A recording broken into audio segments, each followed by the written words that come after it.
Claudio's back. You want to start shitting me already? All right. Trying to kill him before he has a title defense. Well, to be fair, if I've been killed by a cord. Ooh, is this for the title? What a first four for this man. There we go. How about the first four matches? I don't think Jay White knows how to do this. I do, so there we go. Oh, did I just go there? Funny. Yes, I did. Very funny. This is brilliant. Thank you. Thanks, Claudio. Ready? I'm going to start with Nick. Jim? Sorry. Claudio, Nick Hausman, Wrestling Inc. Congratulations on your title win here. This is your first World Championship win. It is in Ring of Honor. What kind of a champion do you see yourself being in Ring of Honor? A great one.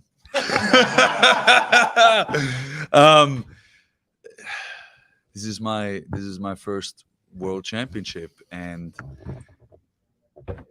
I said this before. I could be here and tell you guys all what I'm going to do and this and that. I feel like there's a lot of people that talk a lot. I like to let my actions speak. So it's going to be a hell of a run. Hope you guys are ready. Hi, my name is Jay. I'm with Wrestle Purist, I See Scoops, and Late Night Grin. And I just want to talk about that moment. We saw the look on your face, like all of that disbelief. Can you take us through what was going through your head during that moment when you saw all the confetti flying down and they're wrapping the championship around your waist? Yeah, I don't know. It's just, the years of hard work and that moment. I actually just talked to Tony about that on the way up here. That I had a hell of a run in this first month. It was like Forbidden Door, Blood and Guts, Fighter Fest, and now Death Before Dishonor. So I think that's, I would say, like a Hall of Fame or like an all-star first Mount Rushmore, month. You know what I mean? Mount Like of things, and that, topping off with my first World Championship. What made me so happy is the reaction of everybody. To me, wrestling is about the fans. It's about the interactiveness. It's about feeding off the energy, and that's what's always been so much fun. And to hear the crowd, to see it, and then I just wanted to take it all in and just soak it in, because no need to rush. Just sit there and enjoy it. I waited for a long time, so just wanted to enjoy it, and it was amazing. Hi guys, Jesse Collings with WrestleNomics. Claudio, speaking of those first four matches that you've had between AEW and Ring of Honor, do you feel like you have more freedom to work in different styles in AEW and Ring of Honor than you maybe did in WWE? Is that a rhetorical question, or do you actually want me to answer that? Yes. Very short, yes. I've had so much fun here. It feels like I've been here for years. It feels like this is the place that I'm supposed to be at. All the matches I've had were so different, which is, for me, that's a lot of fun. Like, styles make matches, and to have that challenge and to have that freedom to express yourself in the ring, on the microphone, everything is just, it's a gift. And I'm very happy to be here, and I'm very happy to represent Ring of Honor as the world champion. So yes, I love it, and I have a lot more freedom, and I'm enjoying it. Claudio and Tony, first of all, Tony, congratulations on all the success here tonight in Lowell, Massachusetts, Death Before Dishonor. Claudio, a lot of professional wrestling history in this city. Two-part question for you first, Claudio, to open the pay-per-view. World title match set the tone for the show. Mm-hmm. And Tony, what was behind the thinking of that to open the pay-per-view with the world title match? Well, it was a great match on that. To answer your question, I thought would be setting a tone, creating a great moment, a great opportunity for a classic match to kick the show off. And of course, with 2 out of 3 falls, it made sense to, as we said, at least consider putting that up as one of the double main events. So we did a double main event to open and close the show. And as Ian explained on the commentary, it was a coin flip. And the 2 out of 3 falls was what win. Normally, the world title match is always at least in consideration, and as it was here. So it was a double main event to open and close the show with a world title match and a 2 out of 3 falls match for the tag team title. Both great main event matches, both great world title results. Yeah. It was kind of a throwback to see, because back in the day when I was in the Ring of Honor before, many moons ago, it was such a stacked roster, just like it is today, that you can have a tag team title match as the main event, and it's a no-brainer, right? I mean, like, you guys have seen that match, 2 out of 3 falls match was absolutely amazing, right? It was so much fun to watch. It was incredible. So there's no question, right? You have the TV title, you have the pure title, you have obviously the world title. So, you know, even back then, the Briscoes were still around there. So it was, okay, you can have the tag titles in the main event, or you can have the world title, and it just kind of, it flows, whatever makes sense, whoever wins the coin flip. And that just speaks for the product itself, and that just speaks for the level of competitiveness and the level that the tag team wrestling is at here in Ring of Honor and AEW. And I think that's a credit to the brand. Graham Matthews with the Bleacher Report. For the last 10 plus years, you've known among fans amongst the most underrated, underappreciated performers out there. And becoming Ring of Honor World Champion, in your opinion, obviously this might be a fan question, but in your opinion, does this put that conversation to rest, or does it not, because you still have so much more to prove as the Ring of Honor World Champion? First of all, I feel like we're all fans, right? And that's something to be proud of. Because I just watched the matches today, just because it's fun, you know. That's why we are wrestling fans, all of us, and that's how I think what we should be in our heart, because it's more fun to enjoy it that way. I don't know if I was really underappreciated, because I feel the fans were always in my corner. They always appreciated me. So I always had them on my side, which made me very happy. And I feel that's why I'm where I'm at today. That's where I hold this. So will this put the debate to rest? I don't know. That's a question for the people debating it. For me, I've said that before. This is just the beginning. You know, like, anytime you reach a new height in your career, you always have 2 choices. You can either say, okay, this is great, this is where I sit down and rest, or you can be like, this is where the hard work just starts, and I have to, you know, pick up my game. I have to get better. I have to improve at this, I have to do that. And I feel that's how I always approach life. You know, you're happy with where you're at. I'm extremely ecstatic to be the Ring of Honor World Champion, but I also understand that there comes a responsibility with it, and there comes expectation with it, and I'm ready, you know, to step it up. So, yeah. How's it going, Claudio? Liam Crowley with comicbook.com. Tonight, obviously winning the Ring of Honor world title, your first world title in your career. You're 2 months after debuting with the company at Forbidden Door. Would you say that this is your brass ring moment? What is a brass ring moment? If somebody can find that out and explain it to me, that would be amazing. I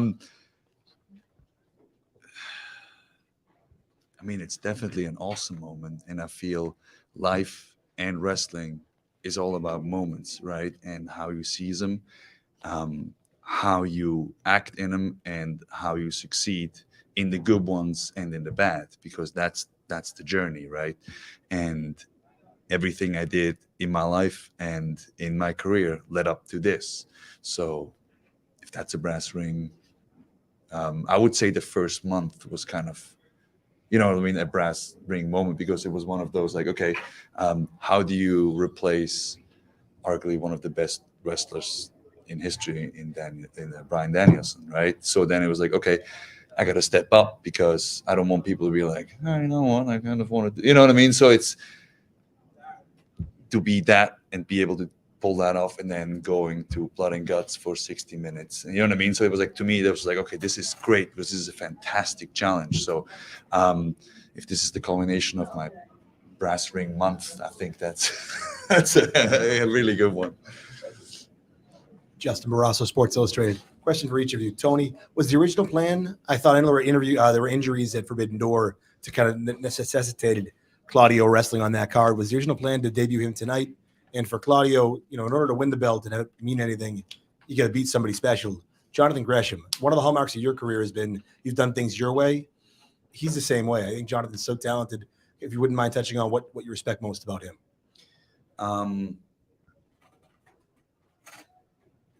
It is like you said, it's, this title has had such a long history of guys keeping it alive. And when the future was uncertain for Ring of Honor, he did that. He kept the Ring of Honor world title alive. So I respect that a lot about him. And I have to say, it was the original plan. Yeah, it was originally, he was going to debut here, and it would have been a different build to the pay-per-view than what we did. And I think in a way that, everything worked out perfectly. You saw tonight the announcement that Bryan Danielson's back.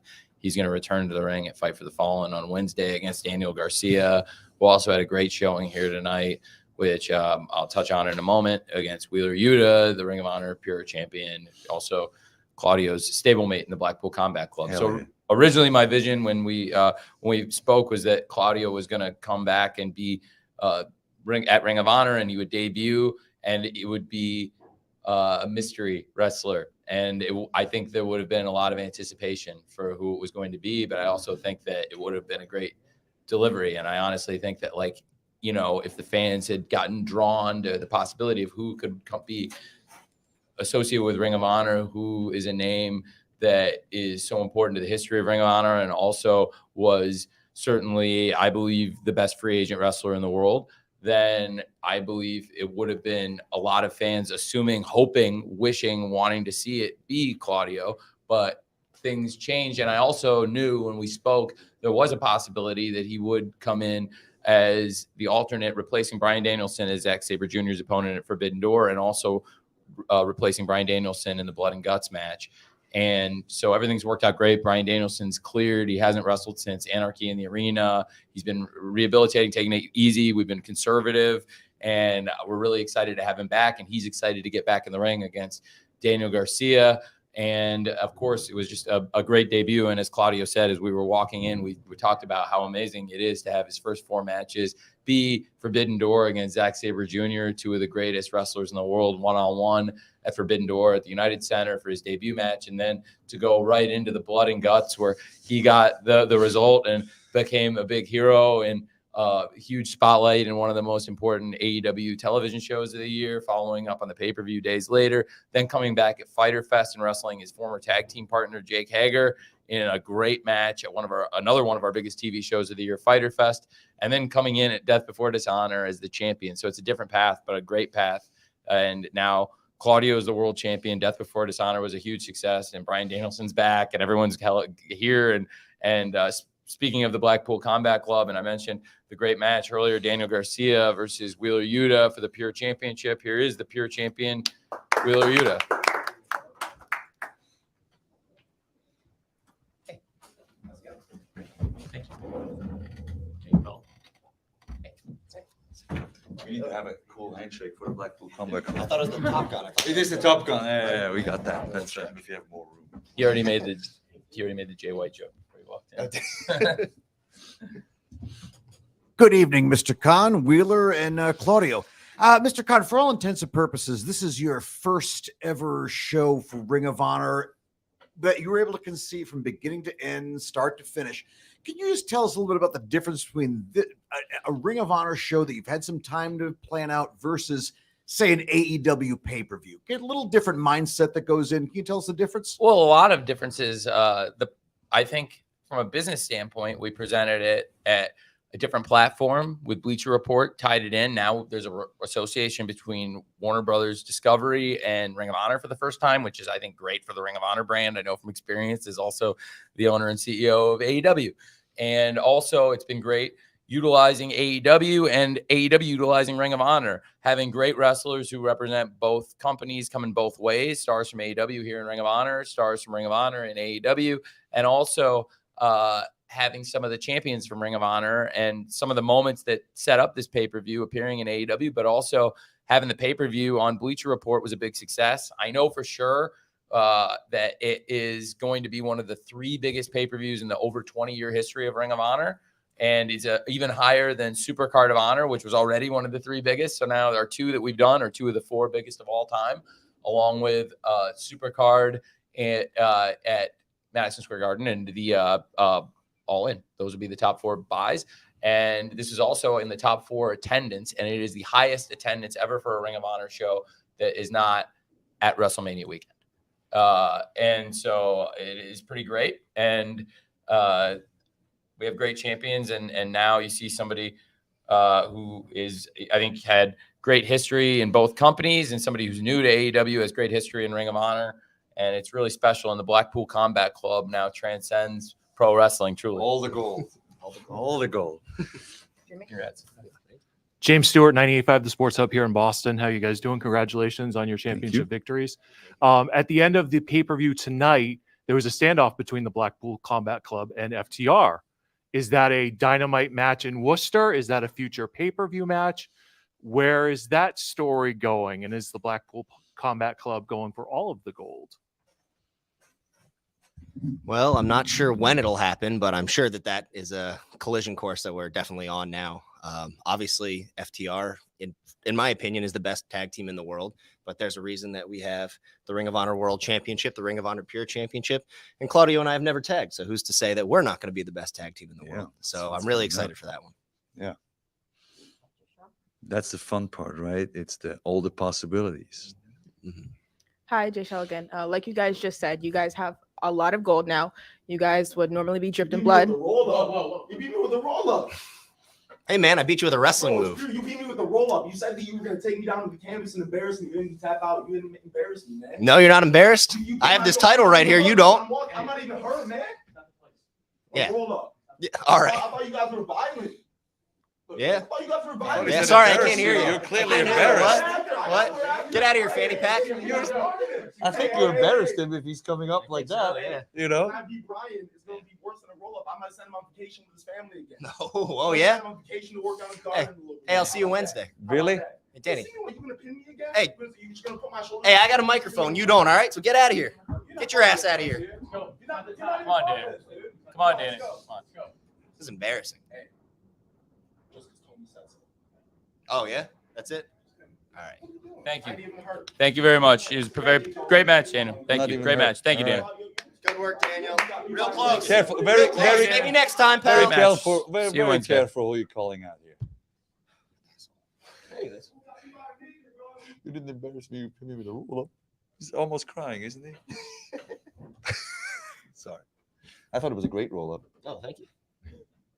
It was a great match. It was a Yeah. great match. And you guys have had a great rivalry across pro wrestling, a lot of great matches, different companies. And I think, you can't deny that you guys have had great matches. And he, no matter what you think of what he just came in and what said, I think he's a great wrestler. So Tremendous wrebler. thanks for, And I'm no looking forward to thank you seeing for him and restraining Bryan. yourself. no problems with him as a wrestler. It's just him as a human being. Terrible to deal with. It seems like only known him for a month, but I'm looking forward to him and Bryan. I'll tell you that much. Doesn't get better. Yeah, it's a cool story. I mean, it's really great to have Danielson in his comeback match. I think, that's going to be a hell of an opponent, firsthand. I mean, he's better than anybody in the world. I think he's a great opponent. So it'll be a tough match for Bryan in his first match back. And it's, he's a great story too. I mean, you touched on it rather in a flippant way, but the way he came back from the accident, that's a true story. It's a true story. Jericho and I both, I didn't know him, but I heard about the story, and Jericho and I both donated to the GoFundMe.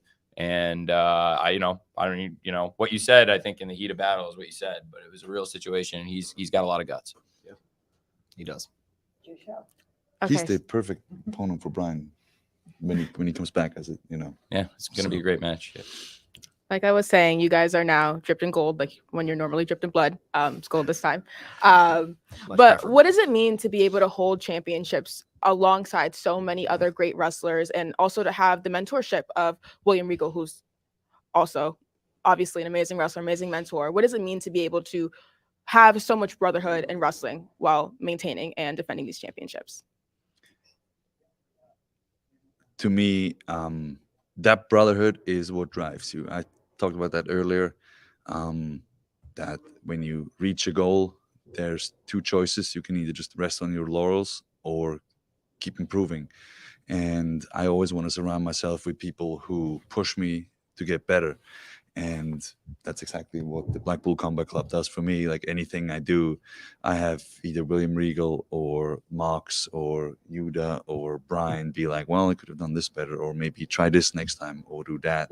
And that's what it's all about. That's what that brotherhood is. And it's awesome to have somebody like Yuta who is still so young and so incredibly good. Like, I think I told somebody that earlier. I was like, can't wait to see him in 6-7 years, because it's going to be, hit his, like, that's when he's going to hit his prime. So it's just so much fun to be here and watch it, and hopefully help guide people like him in the right way. So to me, the Blackpool Combat Club is that brotherhood, and known all the guys for a long time, and Yuta for a month. But it feels like way longer. We actually have way more in common. So that's why it's so perfect. Yeah, I think. Sorry. No, I was just going to say, I think that the way that the Blackpool Combat Club has really taken like a genuine interest in helping me develop as a pro wrestler has just been incredible. Like being able to work with such great minds and always have, like you said, that feedback, that iron sharpens iron mentality of just making sure that we're all doing what we should do in the ring and just getting better and better every day has been invaluable. And to have this championship for me, kind of brings things full circle. I made my debut in Ring of Honor in the Pure Championship tournament when it was brought back after being retired for many years. I never got to hold it, never got to even challenge for it after I lost in the first round. And then I never really wrestled in front of a Ring of Honor crowd. My entire first duration was in front of no one. So being able to kind of bring that back full circle is really special. You also debuted in Daly's place, right, as we were coming out of the pandemic, right, as we were getting fans back. Yeah, I was on the last long dark tapings of this. Yeah, it was really cool to be able to be back started here. around then too. He had done a little bit, but you guys, it was pretty amazing. Like I said, it's an amazing rivalry, and I have to say that the match you had tonight was really special, and you've come a long way. And from when you first came to AEW to now, and then in Ring of Honor, from when you were in Ring of Honor previously to now, I think tonight you really showed how far you've come and why you're one of the most exciting young wrestlers in the world. Thank you very much, Wheeler. Thank you. It's our last question for Claudio and Wheeler. Wheeler, about 18 months ago, you were the best kept secret in independent wrestling, and now here you are on worldwide pay-per-view Bleacher Report. What's that journey been like for you? How does that feel, knowing that for intents and purposes, you're on the right track? Have you made it? Have you not made it? How do you feel after looking at where you were just 18 short months ago? Yeah, it's been one hell of a ride for sure in the past few years. I went from being an independent wrestler during the pandemic, thinking that my career was over and that wrestling was dead forever and I'd be done and have to go get a real job. And then everything really turned around. Ring of Honor was the start of it for me, really. Ring of Honor, then New Japan Strong, and then, of course, AEW came around. And being able to have all of these opportunities is really special. And, like, the fact that AEW even exists, like, I should probably be on the independents for another, like, 5 to 10 years based on how like previously wrestling. You're exactly where you need to be. Okay. So Yes, where yes. you should. But I'm be, I'm very happy that this exists, because without this, I have no idea where I'd be. Yeah. Well, I'd be working at Vitamin Shop in Philadelphia. Is there one? I know. Is it one more? One more. Anybody? Okay. Yeah.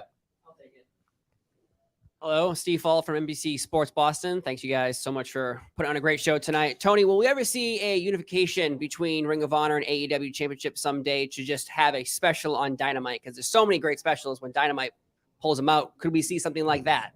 Well, I'm open to having some title unifications potentially. I think the champions have obligations on their different brands, different challengers, so it could be tough. I mean, potentially you could face a conflict, for example, at a big event where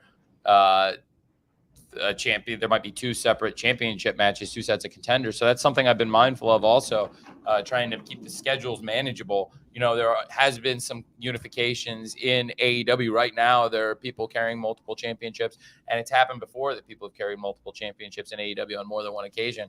So it's something you could potentially see. I mean, certainly. And then even within the company, you saw tonight possibly some intent and even outside the company too, because the people I saw you guys staring down have a lot of hardware.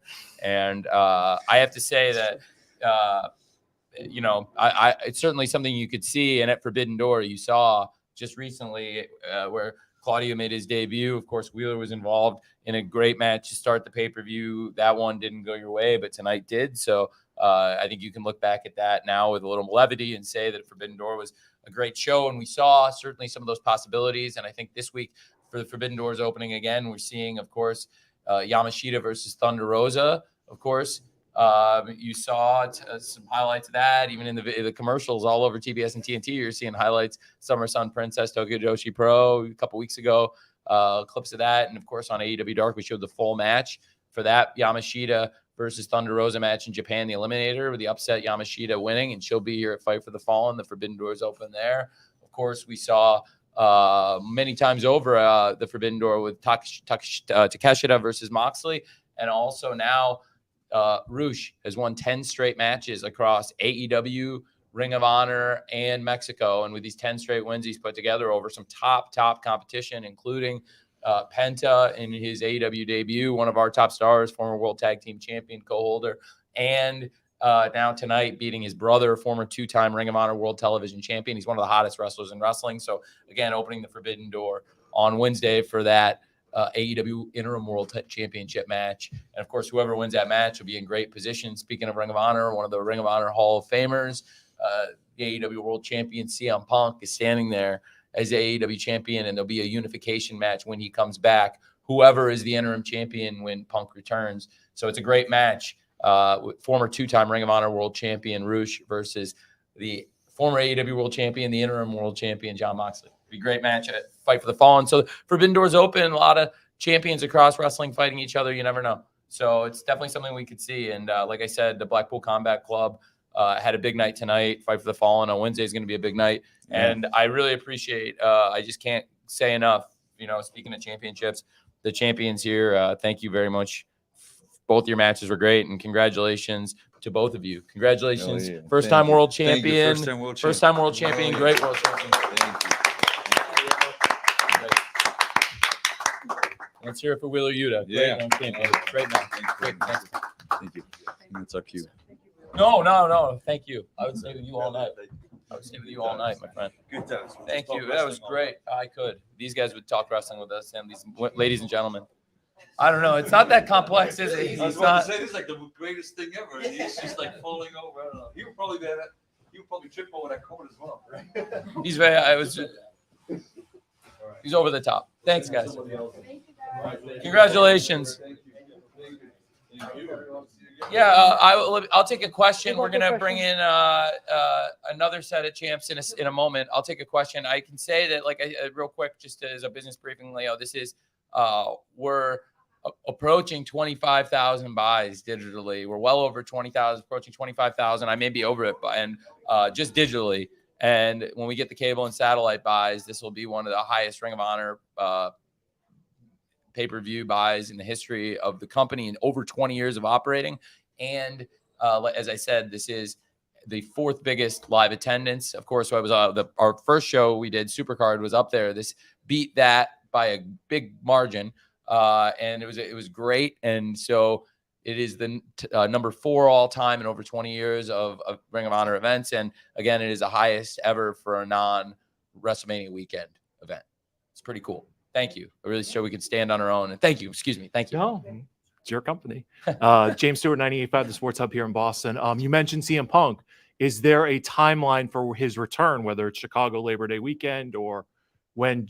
Could you give us an injury update on him? Well, he's doing well in his recovery. He was at the Comic-Con today. I didn't see his panel. We saw that Bryan Danielson announced his return there, and not long after, of course, you saw that we confirmed it here again on Death Before Dishonor that it will be on Wednesday, Bryan Danielson returning from injury. But speaking of the Ring of Honor True Hall of Famers, CM Punk, the AEW World Champion, I don't know exactly what he said, but I know that he's doing well in his recovery. So I don't want to scoop anything he may have said at the Comic-Con panel. Well, so he's doing well. He's not behind in his recovery. So Thanks, Nick. I wouldn't want to step on what he said, but the last we spoke, I haven't spoken to him since he did the panel. But going into the panel, he's doing well and on track, and we look forward to a great unification match when he's back. Whoever the interim champion is, we'll see. I mean, I can't rule it out, but I also can't promise because I don't want to say anything when it comes to somebody's recovery from a real serious injury, and he's really battling hard to get back as soon as he possibly can. Thank you. Hey, Tony, Liam again. Hey. Obviously a big seismic shift in the wrestling world recently, this being just about the second show since last night's SmackDown to air since everything that's changed. How did it feel to have a pay-per-view of this magnitude running an arena, 6,500 seats, when last year Death Before Dishonor did, the 2,300 arena, which was much smaller in capacity? How did it feel to run a pay-per-view this close after such a big change in the wrestling world with a lot more eyeballs on it per se? I really appreciate you asking. I think the big shift for us business-wise was, Ring of Honor and acquiring it and the transition to new management. And I really enjoyed running the last show. This, I had the final say booking, and we also took the revenue, but because we were in the process of finalizing the sale, it hadn't maybe 100% sunk in, and technically it hadn't 100% sunk in, even though it was binding and it was going to happen. It was like closing on a house. And so, but I was there doing the show, and I loved it, and I knew this was going to be so great. I had a good feeling going into this, and I love pro wrestling, and I know that there's real synergy, as I said on the media call, which I think you're on, for AEW and Ring of Honor. I believe that together they're stronger than if you add up the separate strengths of the companies. There's real synergy. Some of it's come across on the television. I also think here, what you've seen, we've been able to have a really successful few months for AEW since Ring of Honor relaunched, and with some involvement on AEW television. AEW's pay-per-view business is stronger than ever. We just had 2 pay-per-views already this summer, and Forbidden Door off to an amazing start, and Double or Nothing was our highest Double or Nothing yet, where we started our 4th one yet. It's gone up every year, each of the 4, and hopefully can continue the hot run of business. The last 4 pay-per-views we've done have been the hottest we've done, and I don't think it's any coincidence. It's since CM Punk arrived in AEW. And then while he's been injured, a lot of the great stars have helped continue the hot run of business. And Forbidden Door, I was frankly, I had to make a lot of changes on the run up. I've been super transparent with you all about it. And I think the changes we've done really well. And when the companies had such a great summer already, and I have something to look forward to now, with our world champion Punk returning as soon as he possibly can. And now we know Bryan Danielson's back Wednesday, and we have a lot of other great stars look forward to. We had Ring of Honor. We here to have Samoa Joe make his return to the ring tonight and get the world television champion. Do you guys, hopefully you didn't, I don't know if you, hopefully that wasn't a skirmish in the hallway, but it's great. I heard some rattling. Ladies and gentlemen, without any further ado, the Ring of Honor World Tag Team Champions, the AAA Tag Team Champions, and the IWGP Heavyweight World Tag Team Champions, FTR. Congratulations. 2 and 3.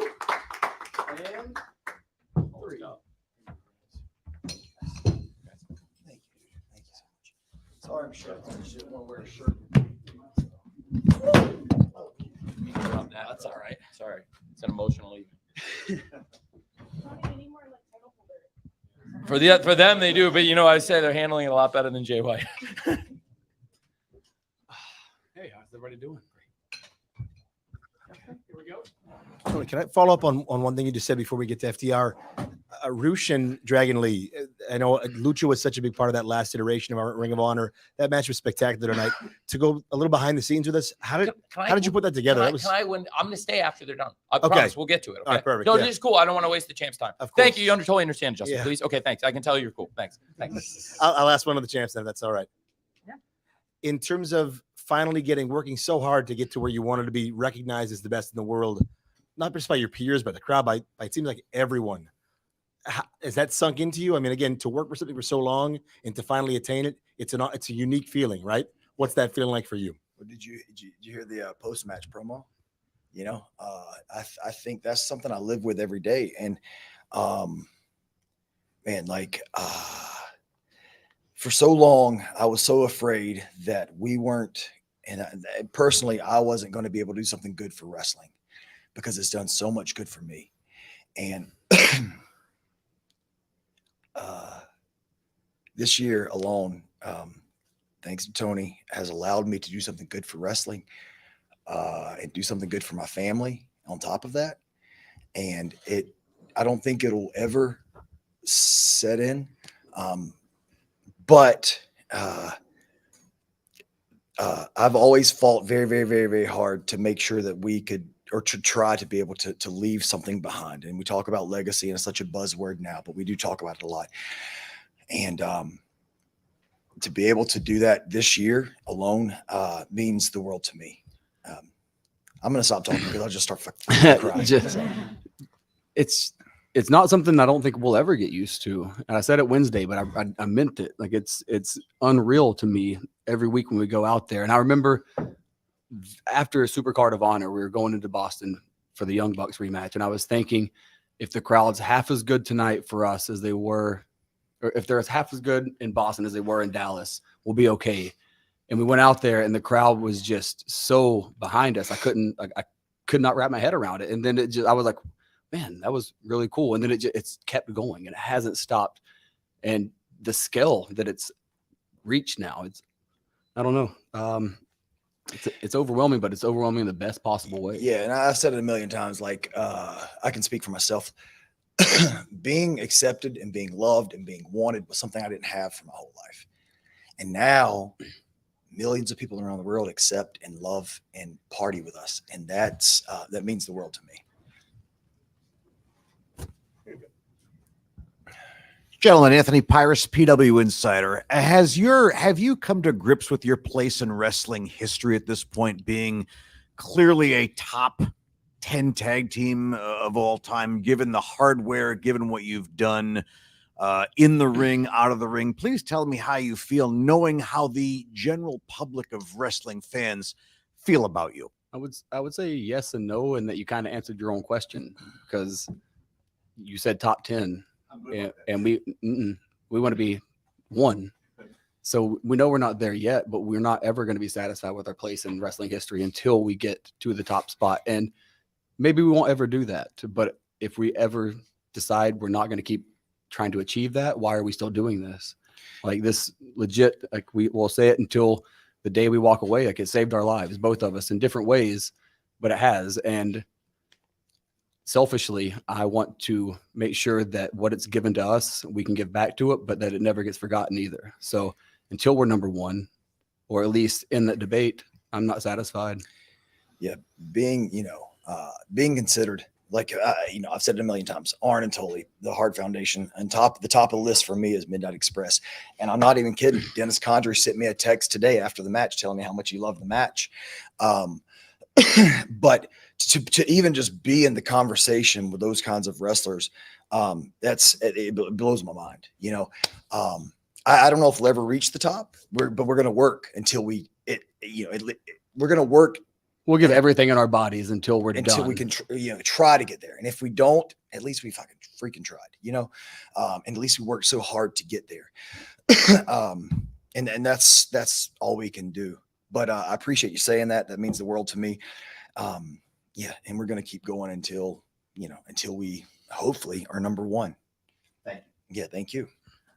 Nick Hausman, Wrestling Inc. Dax, obviously you have a big bandage on your face there. Early in the match, it looked like something had happened where you went to the outside and there were some physicians checking on you. Can you just walk us through what happened there? And if you're dealing with anything here other than the thing on your face after the match? That's just a mustache, man. Come on. It's Saturday, so it depends on the day. I'm dealing with something different every day. Tonight, he gave me a Saito suplex, and that is a very, very, very dangerous move. Landed kind of high. I hurt my shoulder a while back at Forbidden Door, and the doc, he asked me before the match how I was feeling, and I told him the truth, and he said, "Okay, well, I just want to make sure everything's going to be okay for tonight." He did all the tests and everything's cool. But as soon as that happened, he just took it upon himself to come and check and make sure that the shoulder and, the labrum and all my neck and everything was cool. It's a physical sport, but I'm okay. I'm okay on Saturday night. So ask me tomorrow morning and we'll see, Hi, my name is Jay Shell. I'm representing a bunch of different companies. I'm not going to say their names anymore. But I do want to talk a little bit about mental health in wrestling. Obviously, you guys are dealing with a lot of stress, pressure, anxiety to top the last match that you guys just had. How are you guys able to deal with that and overcome all of those things? Man, I don't know. Honestly, I have a great support system at home, and I think that's the number one thing. And I think the number one thing for mental health and anxiety is to admit it, that you have it, and the generation before us never did that, especially men, especially stupid Southern men, my dad would never in a million years admit something was wrong. When I told him last year what I was going through, and I said, I think I'm going to see a therapist. And he was like, "What? Why do you want to see a therapist?" I'm like, "Well, because I want to try to get better." And he said, "But do you feel like you're going crazy?" I'm like, "No, I just want to get better, and so they don't understand. That generation does, and this generation, we're figuring it out as well. But to top the last match, yeah, there's a ton of anxiety there. But I was secure in our abilities, and I was secure in their abilities as well. That we may not top that last match, and that's okay. That's fine with me. But I knew it was going to be a very, very physical match, and I knew we were going to try to. And I knew the hard work from the was going to be appreciated by the Boston crowd.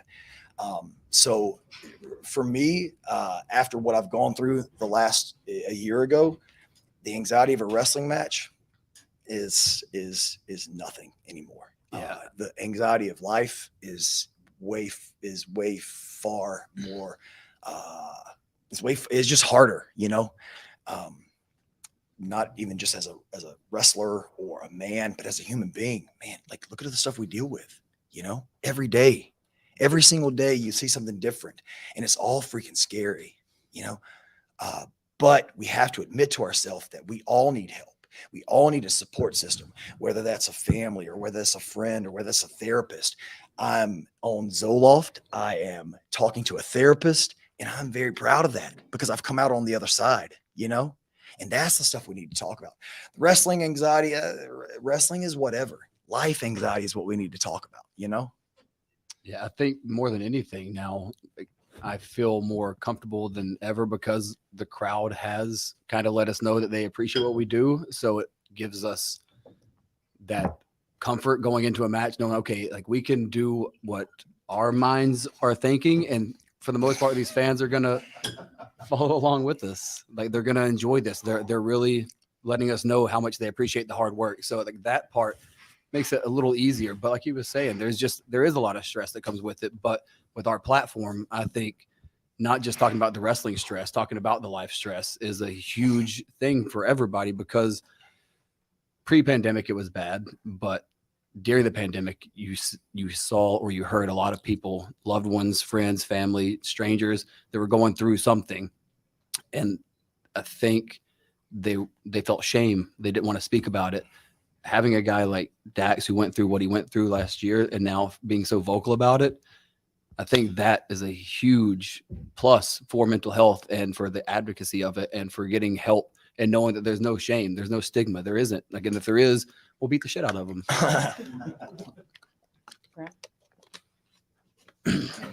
Graham Matthews with Bleacher Report. Tag team main event tonight. Tag team title pay-per-view main event. I couldn't tell you the last time I saw that. Maybe it happened recently. I don't know. But talk a little bit about that to the point where tag team wrestling has been elevated. Tony, you as well. Putting a tag team title match in the main event of a pay-per-view, no less. First time probably in the last decade plus. Again, I'm not sure. But just what that speaks to the volumes of where tag team wrestling is with you guys right now and just in wrestling in general. Yeah, for us, obviously it's pretty well documented. The what we went through in 2019 and the reason we wanted to leave. The crazy thing is some people still shame us because we wanted to better not just ourselves but tag team wrestling. And I didn't even realize it today until I said to him, I said, "Oh my God, we're the main event." I can't believe that. It didn't even register to me because it's all been such a whirlwind this year. But to be able to take tag team wrestling and be the main event and humbly speaking, please, to be the draw of the show, man, that's the stuff that we worked for. You know, even if we throw the tag team wrestling out the door, that's the stuff that we worked for. That's where we wanted to go. And that's the stuff that we want to do. And that's the legacy we want to leave behind. And we went 48 minutes tonight or whatever it was. And, you know, that was, that's the stuff that's important to me for wrestling and my legacy.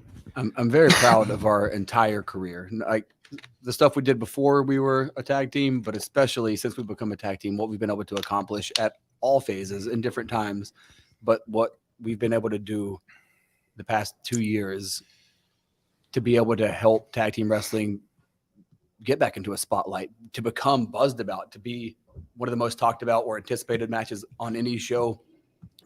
Think about that a couple of years ago, and it wasn't happening. And now 2 non-makeshift tag teams, 2 actual legitimate long-term tag teams are main eventing a pay-per-view for tag team titles. And I take a lot of pride, and like you were saying, humbly, I feel like we've really helped spearhead that, because we will beat the drum every day about tag team wrestling and what we perceive it can be and what we perceive we bring to it. So yeah, I want it to be spotlighted. I want it to be a main event. I want it to be the match that people are looking forward to every single week, every single show. And tonight, that was just another insane thing we can check off the list now, because we've never main evented a show as a tag team, especially not against another actual tag team. So it's one more step again for what we want tag team wrestling to be, but we're not done yet. We have a lot more we want tag team wrestling to be, and we'll keep being little assholes until we get it there. Not to you, though. I'll stop being an asshole to you. You're doing great. We have a great run. Yeah. You're not sweating at all either. I know. God dang, dude. So last 2 questions, Mike and Steve. Thank you. Mike Riley, 98.5 of Sports Hub in Boston. I know you guys talking about the main event there, tag team, to close out a pay-per-view. 2 out of 3 falls, amazing. Some people already calling that potential match of the year candidate. It is in my bucket right there, guys. But the after match celebration too. And who was that youngster up there? Can you share who that was? Any idea? No idea. I don't know if there was. His any name's significance Austin. there. We never met him until tonight, but okay. Yeah, he just had a sign that said, I'm FTR's #1 fan, which is crazy because he was wearing a Blackpool Combat Club shirt, but whatever. But yeah, he was holding a sign that said he was FTR's #1 fan. And I don't know, man. Like I said earlier, I went through life not knowing if people loved me and liked me. You know, I had a great childhood, and my parents were great, and they worked their butts off. But I don't think I knew exactly what love was, you know? And when I see families out there, I try to watch my mouth as much as I can, but when I see families out there, like, it brings joy to me, because that, like I said, that's the only time that I can remember me and my dad and enjoying the time together was watching wrestling. And that's what wrestling is all about, is allowing, it's about emotion, and it's about making people feel a certain way, but also, man, it's about having that connection. And if we can bring families together, man, that means the world to me. So this little kid, you know, he had his sign and said he was FTR's #1 fan. And I went out there and I wanted to at least try to make this night something that, you know, he remembers for quite a while, because who knows, maybe he might not ever be able to come back to another wrestling show, or he may not, you know, get out too much. But if he got out just tonight, if tonight was the one night that he got out and got to hang out with his mom, then I wanted to make it the best night possible. Yeah, I think it goes back to some of the things we touched on earlier in the interview, like with mental health and with wrestling being an escape for people. And the mental health aspect of it is it's moments and it's memories, and it's making people forget about everything going on outside and everybody being stressed out or whatever you're dealing with. You can come here and you can just press pause and you can escape and you can have fun. And hopefully that's a moment and a memory that Austin will never forget. But also, like, the crowd tonight, when he got in there, everybody was happy with him. Yeah. And everybody's cheering for him. And I'm getting stupid goosebumps right now because of it. Like, yeah, what if that happened? You know, what if he raised his hands on the ropes and all these people freaked out, and in his mind, he's like, man, they like me. These people like me. You know, that's something I didn't feel very much. And maybe tonight was the one night he felt that. And that's like, everybody in that building had one purpose, and it's to have fun. And especially when he got in the ring, was to make him feel welcomed and to make sure that he knew, like, there was a cool moment.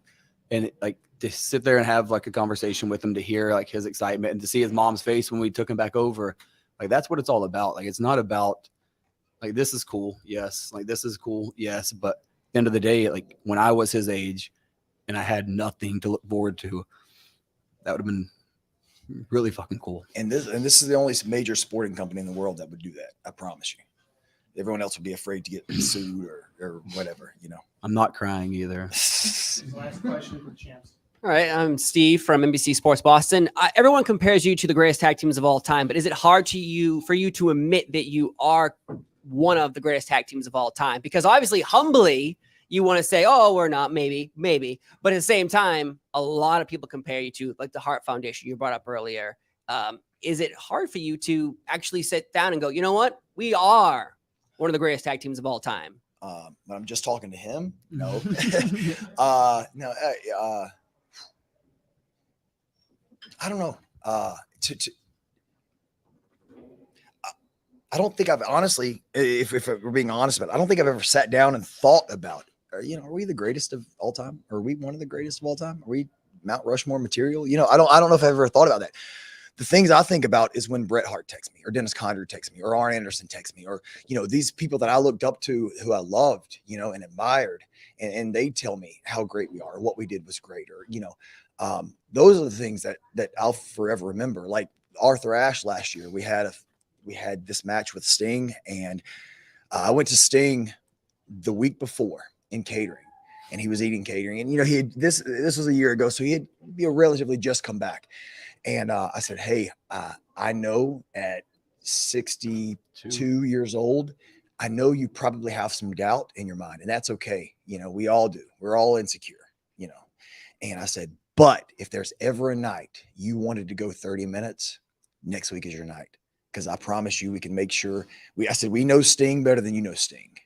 And we can make sure that happens. So we had the match at Arthur Ashe, and I was on vacation with my family, and I got a call from Sting, but I was out, we were at the beach, and I was out at the beach, and I come back up and I saw my phone. I was like, what number is this? So I listened to this voicemail. It's like a 3-minute voicemail. It's from Sting. And he could not, he just, I still have it saved on my phone, but he said, hey, I can't thank you enough. And he called Dan too. I answered, messed up. I should have had the voicemail. but he left me this long 3-minute message, and he said, I can't thank you enough. He said, you guys went out of your way to make sure that I looked as good as possible. He said, I was so afraid that I embarrassed myself. He said, and then I got on on Twitter, and I read the results, and I read what the reviews were, and people still love me. In my mind, I'm like, yeah, you're Sting. Of course, we still love you, and you're still the man. But you know, he had that doubt, and those are the things that I'm like, hey, greatest tag team of all time. That may happen, whatever. It may not happen. You know, top 10, whatever. But those are the things I remember. My hero, when I was a kid, has a voicemail to me. He took time out of his day to call me and say, hey, you're the best, or you guys are the best I've ever been in the ring with. Thank you so much for that. That made my career. And that's the things that mean the most to me, you know? Yeah.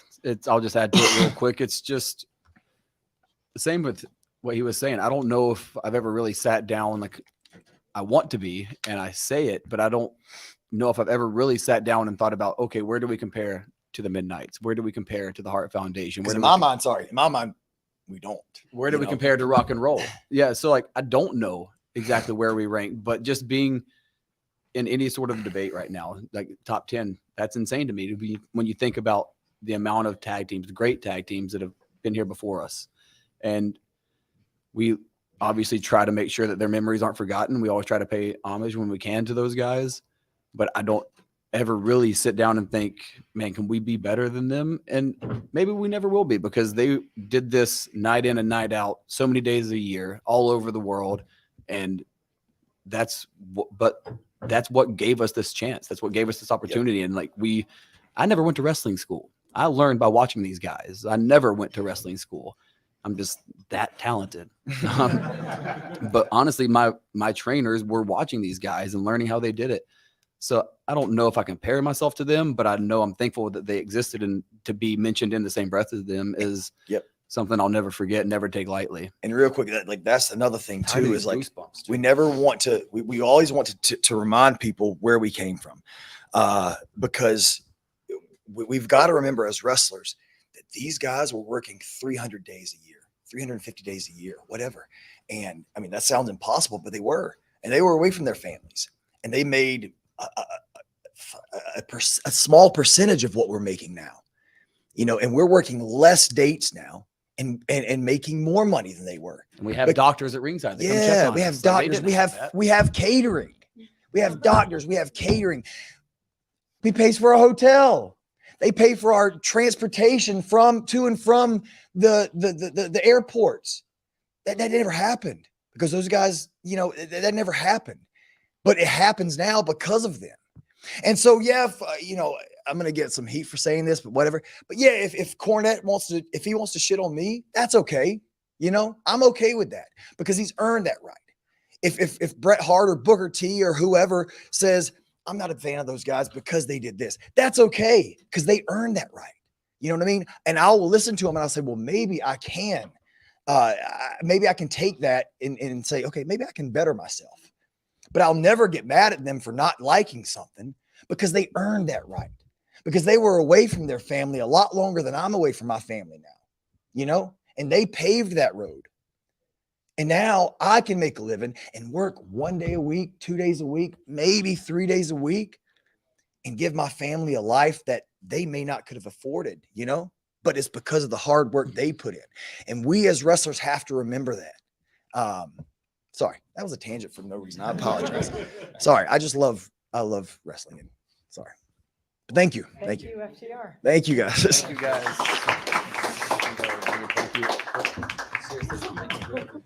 Thank you, dude. I'm very sweaty and bloody. Yes. Let's figure this out. One. Dax, my mom is here too. Hi. Hi. Thank you for bringing your daughter out and having fun with your daughter. That's what wrestling is all about. What's your name? My name is Michelle. Can I mention something about the little boy? You can mention whatever you want, Michelle. He was in front of us, and he has special needs. Whatever. Yes.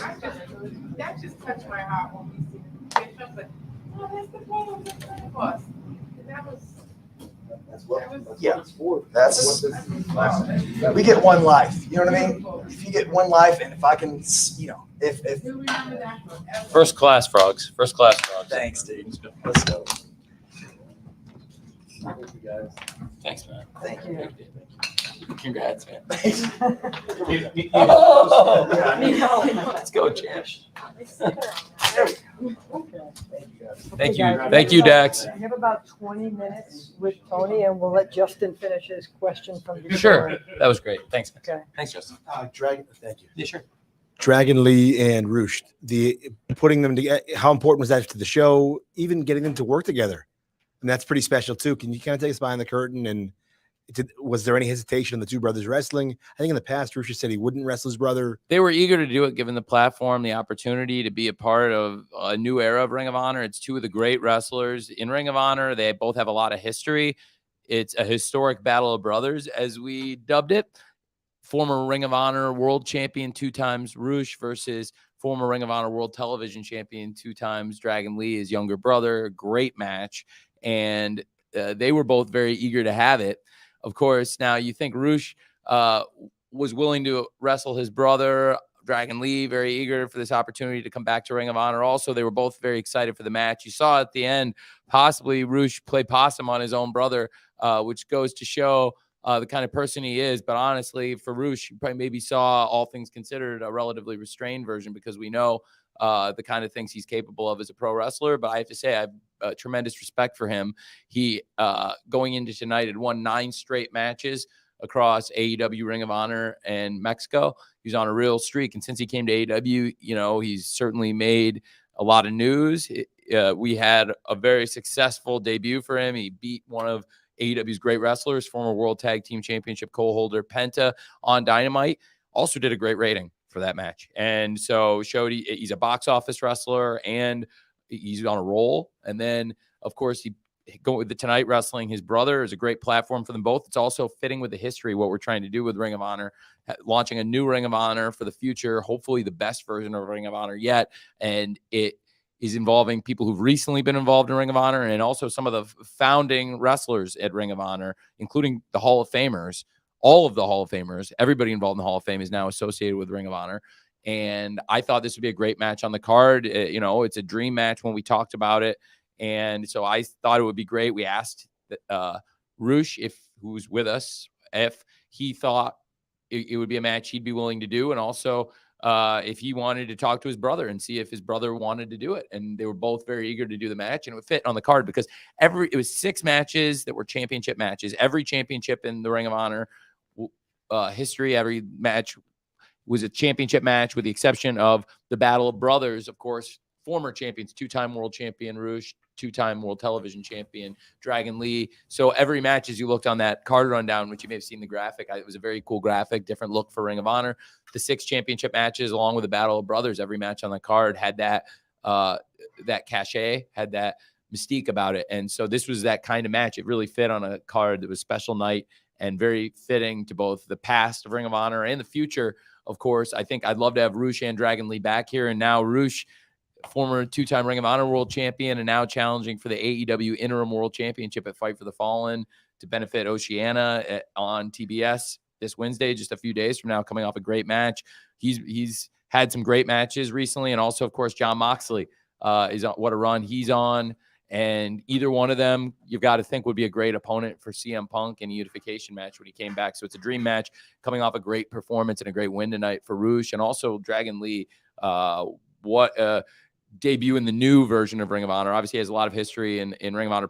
This is my first time really working with him, and I have a ton of respect for him as a wrestler. And tonight he really delivered for us. So I was grateful to them coming in. So that's kind of the background of it. Of course, Roosh had really been on a roll for AEW. And he is now also, you can't deny, been on a roll in the previous iteration of Ring of Honor and through the history now into Ring of Honor tonight. Thanks, Justin.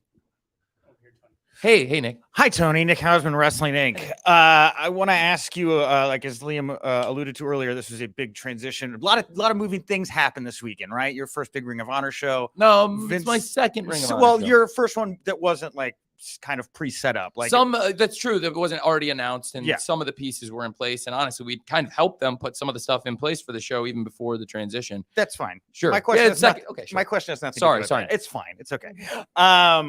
I wanted to ask you about the Vince McMahon tweet yesterday. A lot of people were kind of raising eyebrows that you put it out, but just in general, like, you obviously put it out for a reason. Like a big thing happened this weekend. How does the business change now if Vince is going away? What does this mean for AEW, Ring of Honor? Does it mean anything for AEW and Ring of Honor? Well, I only commented last night about AEW. Of course, we're going into a big event for Ring of Honor tonight with Death Before Dishonor, but I was saying going into AEW Rampage, of course, on Friday night, which had some connections to Ring of Honor. We, of course, heard from Claudio ahead of the big championship match. We had a great match with Jay Lethal against Christopher Daniels, another legend of Ring of Honor who was kind of sticking up for Samoa Joe, who made his return the next night. So there's some connections to tonight, but really I was referencing AEW Rampage is on, and just the fact, I think, of the big major companies, what I would consider, quote unquote, the big 3. Now I am the longest tenured, of course, Obari, and now there's a new CEO there also. So I think if you consider it pro wrestling, then I think it's a fair statement. I just thought it's a factual statement on it was a note to promote Rampage, but that's all it was. And I can't say anything else about it. But I thought it was a great show tonight, and I obviously hopefully got some eyeballs on Rampage, and I really care about Rampage a lot. And just to put an emphasis on that, I think it's been great having some AEW stars and some Ring of Honor stars fighting against each other, and also involvement, leading into this pay-per-view on both Dynamite and Rampage.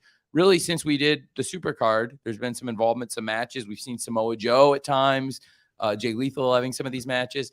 I now with FTR, Claudio, and Wheeler Yuta, a lot of great champions who have connection. And so I think there's a lot of exciting stuff happening between AEW, Ring of Honor, what we're doing in New Japan Pro Wrestling. And really on a Friday, sometimes I will try to promote Rampage in fun ways. I also am known for, as the show starts, if there's a movie before us, like, mentioning the movie ended, here's like what's happening in the movie, whether it's like The Dark Knight last night or Men in Black 2 a couple weeks ago, or various movies like that. But it's fun, Friday nights. Thanks, Nick. Yep. On 0 Hour, we saw the Prince basically buy out Tully Blanchard Enterprises and turn it into the Embassy. Can you tell us a little bit about that? Is everything okay with Tully? Can you give us an update on it? Tully's good. I think for the workload and the things we're asking, I would just say, and where he is in this stage, I think it was a good fit. And now the business transaction that went down here in Ring of Honor between Tully and Prince Nana, I think Tully's he's doing really well personally and thriving, and I'm happy for him and excited. And now Prince Nana is a legend. It's great to have Prince Nana in the Embassy back in Ring of Honor. So I think that's something to be excited about. It's a great group of wrestlers, and very excited about that, and wish Tully the best. And I certainly could see him around AEW or Ring of Honor again, but now that transition and that transaction got Prince Nana back here, which is awesome. Graham Matthews, Bleacher Report. One of the biggest questions for the last 3 years, 6-man tag team titles. You get asked all the time. We saw 6-man tag team titles tonight from Ring of Honor. Has that ever been a thought in purchasing Ring of Honor as opposed to I know you talked about this recently about having belts made and stuff like that.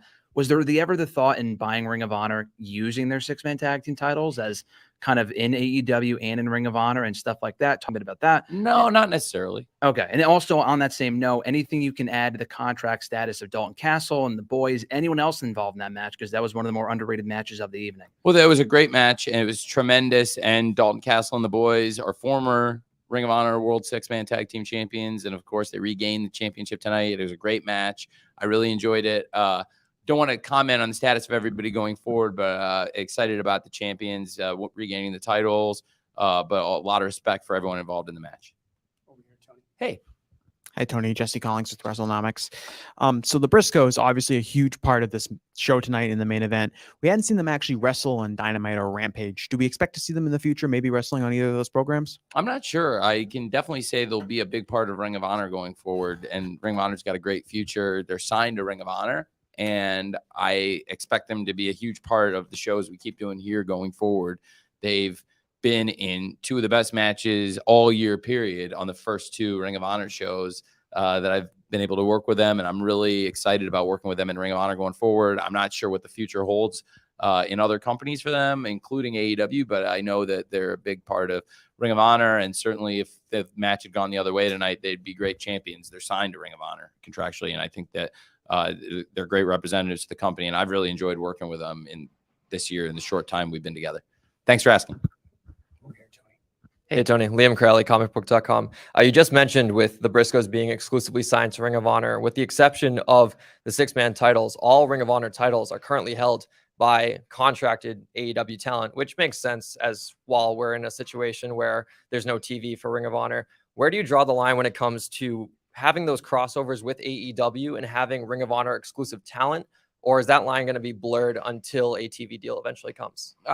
I think it could still be blurred, and not exclusively to AEW, but also hypothetically, just as an example, New Japan Pro Wrestling. I could see stars from New Japan Pro Wrestling coming and competing for championships in Ring of Honor, just as we've seen New Japan Pro Wrestling stars coming to AEW. So I think you could continue to see that crossover even after eventually we hopefully do get the Ring of Honor weekly television going. And I think the business success of tonight's show is hopefully a good driver. And so I think it's really good news for anybody who likes Ring of Honor, because the show tonight was a big success and we've really revived the brand. And for a company that had a very uncertain future, I remember they didn't know what was going to happen. And it's true, when they did Final Battle, I had no idea that I was going to end up owning the company. And honestly, based on the stuff where we were in the conversations, I would say that I thought it was less than 50-50. I certainly didn't think it was 0. It was probably double-digit percentage chance, but less than half, I figured. If it was going to go one way or the other, it was pretty, it looked like.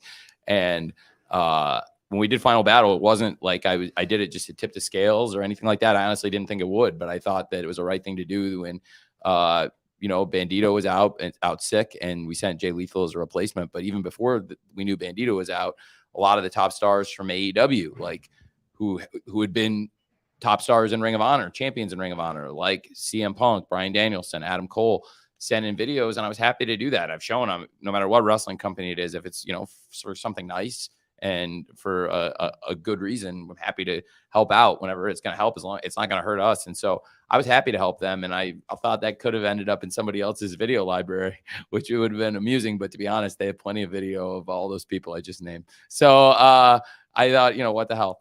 And then Jay Lethal, not so much, but Jay Lethal, that was at that point, just had to help him out because their show was in trouble with the championship match. Jay Lethal, what a great match tonight with Samoa Joe.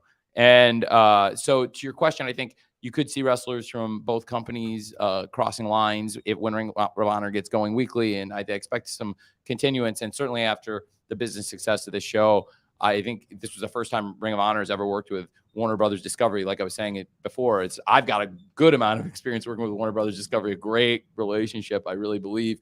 And Discovery has come in, work with us, and put so much faith in us in this past week. And they were very happy. And I got a congratulatory text from executives at Warner Brothers Discovery, both from the Warner Brothers people that have worked with us for years, and also from the Discovery, now one company, but both now really people that we don't know as well, who came to us with Shark Week, which is arguably, I think, one of the most important weeks in the Warner Brothers Discovery family and in the Discovery family for many years. It's the longest running weekly television event on TV. And it goes back so long. And when you look them in the eye, the people from Warner Brothers Discovery, you can tell it's very important to them. So it was really meaningful when they gave this opportunity, because you could see this is like a big chance for AEW. And that was a home run. And to, again, be for AEW Wednesday Night Dynamite now to be 5 weeks in a row, #1, and to have that streak continue through Fyter Fest, and to hopefully AEW did a great job representing Shark Week and Warner Brothers Discovery and all those people from the Discovery family now that's part of a bigger family with Warner Brothers Discovery that we all share. It's great. And for Ring of Honor, I think hopefully we did right by them tonight. It was Bleacher Report, our first time together. And it was record numbers for Ring of Honor Digital since we've taken over. And historically, it's going to be, like I said, one of the 3 biggest Ring of Honor pay-per-views in over 20 years of operating. And that's a really good sign. So thanks for asking. James Stewart, 98.5 The Sports Hub here in Boston. When you talk about roster composition for Ring of Honor and going forward when you get TV, are you looking at other talents who have Ring of Honor history, like a Maria Kanellis-Bennett, a Michael Bennett, a Matt Taven, a Brian Malonis, people with local ties, biasly? Are you looking at talents like that, and what's your overall evaluation of those particular talents? Those are all great talents, everybody you named. I think each of them has their own merits, and any of those would be a good addition. In addition, there are people that came in tonight with history in Ring of Honor, recent Ring of Honor, whether it's like, people that were on the buy-in, like a Tony Deppen, or to take it all the way back to Slim J, who was in Ring of Honor 20 years ago. And I was very excited to bring back recently. I'm proud of that. Slim J is a hell of a wrestler, and he should have been wrestling on TV a lot more in the last 2 decades. And now for him to be a part of Ring of Honor, and also he's going to be debuting on AEW Dark now and very soon. And so Ari Daivari and Slim J, great to have, many wrestlers come back. And of course, Serena Deeb and Mercedes Martinez, also wrestlers with a history in Ring of Honor. Willow and Allison Kay, great match. And Willow, we saw not only wrestle for us at Supercard of Honor in a great championship match, but she'd had history in the recent Ring of Honor. And we, like I said, we've seen names spanning the 20 years of Ring of Honor, people who've been here recently and just stayed with the company through the transition in management and ownership. And also a lot of names from the past, some people who are already in AEW, some people who we brought back to pro wrestling. It's great. We've got 4 more folks who have not asked questions, so we're going to have all 4 of you get to ask a question.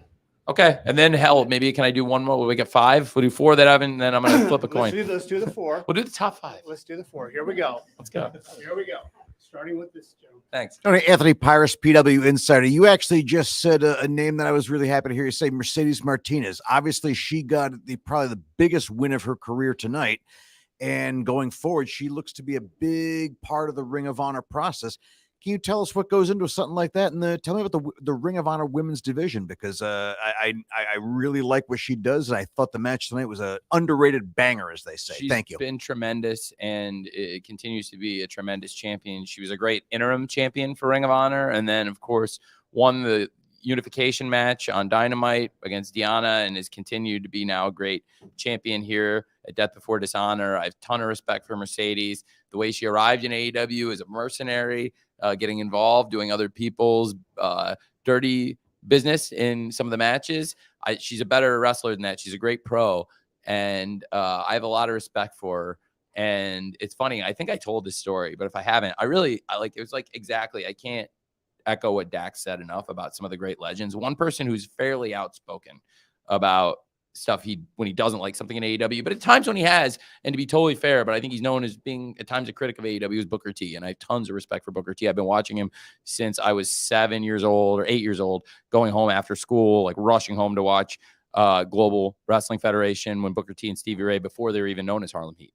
And going back all the way to Gary Hart and Sebastian. And so I've been a fan since I was a little boy of Booker T and his brother, Stevie Ray. And he's been vocal. And actually, one of the first times I met him and talked to him, at least since I was a little kid, first time certainly when I was a professional wrestling promoter, was on Chris Jericho's cruise. And he was quite adamant that I should have signed Mercedes Martinez. And I was pointing out to him that, okay, so I really liked her. She came in and did the original All Out in 2019. And I actually was the agent on the women's casino battle royale on All Out, and I put it together, and she was the Joker, and she was one of the final people in it. So to say that when I put the order of entry and the thought into her, it would be an understatement. But also, if you remember, in 2019, talk about a different roster. I mean, it was a leaner company. This was before we'd gotten the TV extension and had new money coming in. And then I started to really build up the roster in early 2020, if you remember, with free agents that came in, the big crop in 2020, including FTR came in 2020.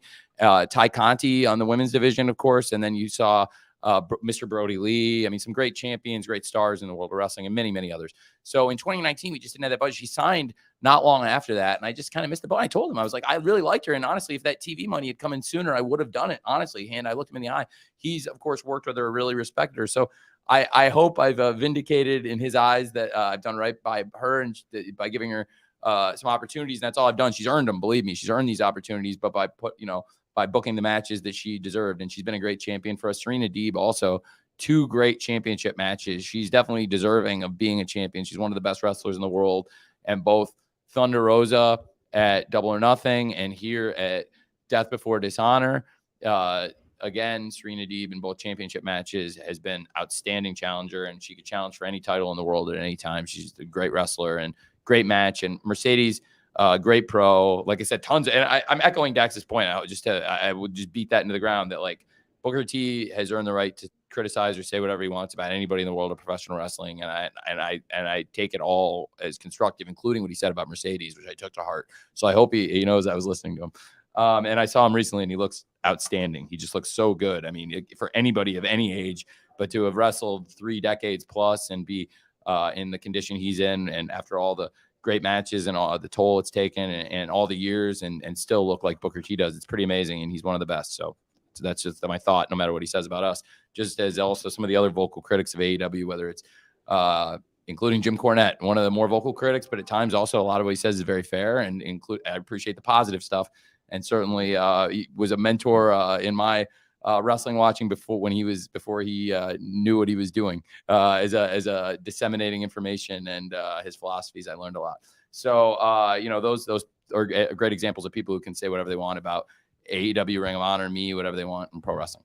Thank you. And no, but I just want to say, like I said, Mercedes is a great champion, and the first time I worked with her was All Out 2019, and since then she's wrestled on TV more, and I think her career worked out very well for everybody. And like she said when she came in, I think we're all in a better place than we were the last time we worked together, and we're all really happy. And she's awesome, and so I'm glad you asked. Thank you. She had a great match, and I wanted her to be here. Actually, I was hoping she would be here, but she got the heck kicked out of her. And honestly, I don't know if she was in shape to sit here for 20 minutes and field questions. She's going to be fine. She's cleared to rest, but like I wouldn't ask her to wrestle again tonight, and I wouldn't ask her to sit here for 20 minutes after she got the hell beaten out of her. In the shape she was in, but she's going to be fine, and she did a great match. So thank you very much. I would have loved to have had her here. So thanks for asking. Thank you. Tony, for those after tonight's show is so successful, for those eager to watch this on a weekly basis, is 2023 any comment on when we could see a weekly ROH product? Could it be live? Any details you could share, even if it's just your optimism? I'm just really optimistic. I heard during the week that the pre-buys were going really well, and talking to Bleacher Report, it was surreal talking to the folks from Warner Brothers Discovery Bleacher Report about Ring of Honor. Of course, the first show was a transitional show, and they were really open to this, and I thought it was going to help professional wrestling. And even though they don't have any involvement with Ring of Honor going into this pay-per-view, like, it was the first time Ring of Honor and Warner Brothers Discovery worked together. Like you said, it was a very successful first night, no matter how you slice it or dice it. And I'm hopeful that now the conversations we've had, I think this was a good test for how Ring of Honor can perform and what the interest is in Ring of Honor. And also, the fact that a lot of the segments have held up really well. We've had some big ratings for some of the champions wrestling in Ring of Honor, FTR, who were just here with me. And of course, Samoa Joe has had some great defenses. It was great to get Samoa Joe back tonight. And I really just can't say enough about him and what a huge star he is in the history of Ring of Honor, one of the other Hall of Famers. And we got every Hall of Famer of the four that was not a class I picked, but I certainly could not have picked a better class than the group they picked with CM Punk, Bryan Danielson, the Briscoes, and Samoa Joe. Hello, Tony. Steve from NBC Sports Boston again. I've talked to many AEW wrestlers, interviewed them, and I always ask them the question, what's Tony like? And they're always like, he is approachable. If they have a question, you're there. They ask to talk about your energy. How do you keep up energy? It's almost 1 a.m, and obviously you're writing AEW, Ring of Honor. How are you keeping up this energy from the morning to night? I love this. I am absolutely, we've been doing this for almost 3 years with AEW Dynamite, and we launched a company over 3 years ago. And Christmas 2019 was the last time I had a week off from booking, and it was the most I probably thought about it. And I wished I had been able to do a show, but then I think we came off arguably the most difficult point in the history of our company was the week before that, Christmas 2019. And then I think one of the most important business nights in the history of the company was the next week after that.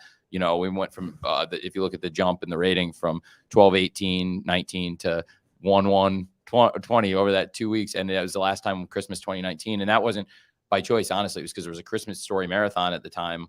And so it was on Christmas. No, it was a tradition. And also, we're a new show. We've only been on for like 2.5 months. So it was, but we were able to do a Christmas night show this year, which is pretty cool because we did Christmas night Rampage, which was a great show.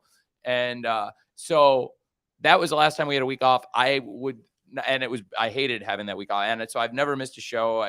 And I love it. And also I love my other jobs and responsibilities, not to get into them here, and it wouldn't be a disservice to the wrestling media to spend time talking about it, but I love that. And being able to do the work I do and being able to go the places I go and see the things I've seen, I'm really, really fortunate. And I owe all of this to my parents, in particular my dad, who took a huge gamble on AEW in a business plan. It may have sounded crazy to him. He straight up told on the record, I'm not saying anything he hasn't said on the record to major publications, he did not believe in, and now did a 180. And I talked to him tonight, and this has been such a great success. And it was inspired by moves he's made in his career, this, acquisition. And my father's he started his business and bootstrapped his business and grew it. And everything I learned about business, I learned from him. Wrestling, I learned none of it from him. But it's from like the same thing Cash said. Like, I wasn't formally trained to do this either. And, I didn't go to booking school, but I did write Dynamite as a fan for a long time. And that's worth something, just like what Cash said, like, basing it on the best people, and I think in his case, the people he based it on pretty much all respect what he does. Now, and Mike said, I might be the exception to that. A lot of the people I idolize might not love everything I do, but I do think tonight's show, I would imagine, I hope that even a staunch critic of AEW or Ring of Honor would really find little fault in tonight's show. I thought it was really a perfect night of wrestling. And we're coming off great shows, Forbidden Door and Ring of Honor. But, I said going into it, my friend Rick Rubin, that I thought this is a wrestling show he's going to love. He's loved a lot of stuff in AEW recently, but I just had a feeling this is like a meat and potatoes wrestling show. And given his background, I thought he'd love it. So I don't know. I love the grind, man. And this 1 a.m. for me is, I'm like Greg the Hammer Valentine. I'm just getting warmed up, man. So 7 minutes usually to warm up, I believe. 15, yeah. I'd say most of my best ideas in life have come after midnight. Well, with it being nearly 1 o'clock, here's our last question. Jeremy, it was over in your 12:30. I saw on Twitter, by the way. You ready to start the doubleheader, Tony, or what? I'm sorry? You ready to start the doubleheader? Pitch a doubleheader here? All that energy at 1 a.m., Yeah. right? Let's go. I could. Yeah, you're ready. All I right. could. I mean, we absolutely could. I think we have them in sports all the time. That's and, it, You know, I certainly do the double shift in work all the time. I'm going to go clock into my other job here when everyone wakes up in England. So. No, I love it. I just want to ask you real quick. I know you just talked about the potential TV deal for Ring of Honor and obviously the success of tonight. But do you see down the line from a future standpoint, Ring of Honor being full developmental for AEW or its own brand? No, its own brand. No, Okay. please. No, I'm sorry. And I didn't mean to, I was just like knee jerk, but like that's one of the reasons why I purchased Ring of Honor as my own acquisition. It happened very quickly. It was I had an opportunity and had to make a decision that day, take it or leave it, or it's going to sell to the other obvious person that it would sell to. And I thought for many reasons it was the right move, and it's worked out so great as a business move for everyone involved. I don't see Ring of Honor as developmental for AEW at all. I see AEW Dark as developmental for AEW. Now, there has been some involvement from some of the Ring of Honor wrestlers if you follow it closely, but also a lot of the young AEW wrestlers have come along on AEW Dark. Look at some of the top acts in AEW, and I've said, pardon me, because I've said this in Scrum before, but like I'll give you examples, okay? A lot of this in the pandemic, we were already using it as that to some extent before we got into the Dark era, but then when we were able to tape it in the studio in the empty building, I could just stay as much as we wanted because there was no audience. We weren't running anybody down. It was empty, no audience. We started taping 14, 15, 16 dark matches and bringing in independent wrestlers, anybody who could travel into America safely. And also a lot of people, they weren't able to make a living either in their day jobs or particularly in pro wrestling because there wasn't really anybody else running. And we ran these shows safely. We had no known COVID transmissions. We did bring the fans back in the 25% seating capacity. But AEW Dark has been developmental. And there were acts, for example, Max Caster and Anthony Bowens were separate wrestlers on Dark. And now I was in a position where I like them both, and I forced my hand. A lot of people who work here now, including their trainer, Pat Buck, who's an executive at AEW now and a great coach. He was their coach. He coached them in pro wrestling, and he was working in WWE, and their coach is telling them your own coach, the person who trained you to wrestle, both of them as individuals, is recruiting them. And what's pretty cool is I was able to talk them both into coming because I had plans for them. They'd never tag team before, but I really believed that they both are special. And I asked them to give us this opportunity. And if it doesn't work out, just stay tonight, do this match together, see it, let's get a feel for this. I really like you. I'm looking you both in the eye, Max and Anthony. I'd also only seen Max Anthony had sent out a tape for the Search for Spears. And it was in 2020, early pandemic. And he looked great. And it was like, this guy. And he came in and worked on Dark. And then Max, coming out of Creative Pro, I'd seen Max rapping on Twitter, like in his home, I think, in his home studio, but he'd never done it as the entrance. And I really believe there was something there to a tag team, the Acclaim. The Acclaim's a name that I just thought would be a cool name for a team forever. And one was actually when Chris and I were kicking around ideas. His first thing was the Fist, and I was like, I'm not sure about that, Chris. And then my first thing was the Acclaimed, and I think we ended up settling on the Inner Circle, which was I think Chris. So the Acclaim's a great example. Powerhouse Hobbs has worked his way up. He'd worked on Dark, and then he got an opportunity on AEW Dynamite based on the hard work he did on AEW Dark. I was looking for a good opponent for Darby Allin in the summer of 2020, and it was him. And I was the coach on the match, and I got to work with Will Hobbs firsthand, and what a first-class person. Then you have Red Velvet, who was really, I think, wrestling her and she's been in some of the biggest matches. She was the main event of the first ever AEW Rampage, Red Velvet, and an important wrestler in AEW. She's, big matches, including in the match with Cody and Red Velvet versus Jade and Shaq, which was a huge match for AEW. And so we really believe in her, really trust her. And she's only gotten better. It sucks that she's been out injured, but she's a great example of somebody who came in, was not the spotlight person on AEW Dark, but we took notice of her and then the opportunities, and then she started to get chances on Dark and then started to win some matches and put something together. So those are just some examples, the Acclaimed, Hobbs, and Red Velvet that I could think of, but there's been more in recent years. Wheeler Yuta in both AEW and Ring of Honor has really come along. He's on AEW Dark, like he said. We brought him in for the tapings, also his rival, both before AEW, before tonight. He's had great matches with Daniel Garcia. And, both of them worked really hard on Dark to get into the positions they got in on TV.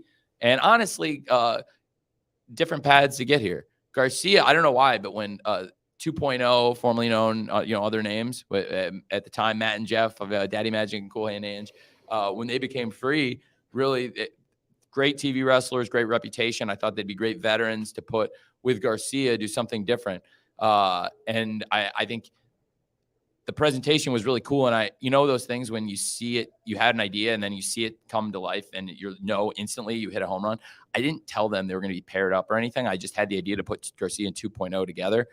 And I called him, they had been 3.0 and obviously they had been called Everrise before, in wrestling for another company. And so with 2.0, it's an old name, but also I didn't want people to think Garcia was part of the tag team because he's his own singles wrestler, but so it was 2.0 and Garcia because I think it was 3.0. People might have thought it was a 3-person tag team, which it wasn't. Does that make sense? But they all showed up and they were all wearing, if you look at the first appearance, they were all wearing black with red trim. And it was like, obviously 2.0 matching gear as a tag team, but Garcia, his stuff matched theirs. And it was like, oh, this is fate.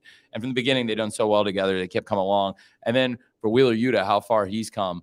And so it was pretty cool to have, I have to say, FTR have the 2 out of 3 falls match tonight and retain the championship in the same place where they retained against the Young Bucks in their first defense in Boston, because in the area, it was a different building. And I know it's not the city right in the city, but I know we're within the state and close enough to the geographical area where I think it's some of the same fans that saw FTR versus the Bucks in FTR's first defense of the championship. And then, of course, since then at Forbidden Door, they picked up more hardware, more gold, become the IWGP World Heavyweight Tag Team Champions. And now coming back here, it was really cool at FTR to retain against the Briscoes in a 2 out of 3 falls match and prove something here. But also very cool to come up here. Wheeler Yuta, I don't think we talked about this yet. Really, the night Wheeler Yuta, in my opinion, became a national TV wrestling star and pulled the best number we've done for Rampage all year. And I think for a tape show, might be the best number we've ever done, was a Boston show with Wheeler Yuta versus Jon Moxley. So for Wheeler Yuta to come back to Massachusetts, the Boston area, and pick up a win, and to me, kind of what I saw as a career-defining performance in many ways at this stage of his career, to retain the championship against his rival. And it'll be, I believe, the first of many career-defining performances, but to have 2 of those in the same year on Rampage, Moxley versus Yuta 3, and also tonight here in the same state, in the same market against, Daniel Garcia, who's somebody who just has an amazing rivalry with before AEW and now also Ring of Honor and AEW. So it's really special. And the rivalry between sports entertainment and Jericho and his people and pro wrestling continues. And so now it's going to go back to AEW this week. I'm very excited about Claudio being the new world champion, very excited about Yuta being the new pure champion. Of course, FTR retaining here. Really special for FTR and Yuta here again, back where we were in Boston. But also I have to say, I wasn't sure what to expect when I took over Ring of Honor and when we got into this. And the excitement of the fans and people I'd never worked with before, because, there's so many people here at Ring of Honor that we've retained and brought in when the transition, people that I tried to make it as authentic an experience, including bringing on a good amount of the Ring of Honor people that were working there before the transition and before the transaction. So I didn't know a lot of these people. So it's almost like it's a hybrid of the teams, because there's people from AEW here, but there's a ton of people I'd never worked with before Supercard, and getting to know them on the build up to Supercard. And then our first show together and now our second show together, it's really coming together, and it's a new experience. It's different than the start of AEW, but it feels like the start of something new, but the beginning of another cool journey. So thanks for asking. That was great. Thank you, everybody.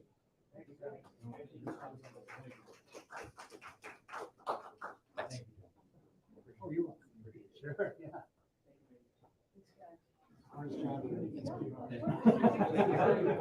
Jesse, let's get a photo real fast.